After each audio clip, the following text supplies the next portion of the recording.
On today's show, I want to discuss a podcast clip that was discovered by Jack Trice Mafia, who is a great Twitter follow, by the way.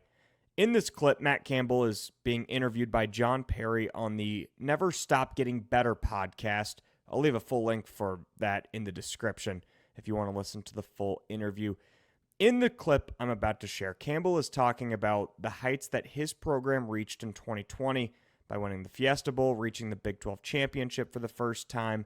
But what he said after that is some of the most interesting perspective that I've ever heard from Coach Campbell.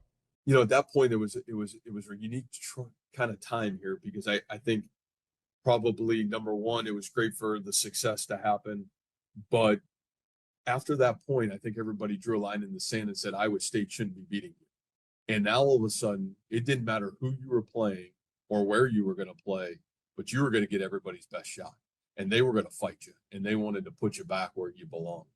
And probably some poor leadership on my end coming out of that, not understanding that really was going on, because I've always said at Iowa State, you have to go through everything the first time here, and you probably got to learn the hard way. Well, the head coach had to learn the hard way too, and 21 and 22, we, not that we had a bad season in 21, but we probably took a little bit of step back, and I would say underachieved in 22. We did take a numerical step back. We only won 4 games. And at that point, after that season, we had to draw a line in the sand. Are we going to fight back? 2021 and 2022 will never be remembered fondly among Cyclone fans, and it shouldn't. Those were 2 disappointing years where they came up way short of expectations. But I do think that down the road, it will be remembered as the failure that made Campbell change. Instead of drawing a line in the sand, Campbell could have very easily dug in even further and continued to do things the same way he had been, and who could have blamed him? After all, Campbell was the coach that brought Iowa State to the Big 12 championship. He was the coach who brought Iowa State to a whole nother level that no one had even come close to.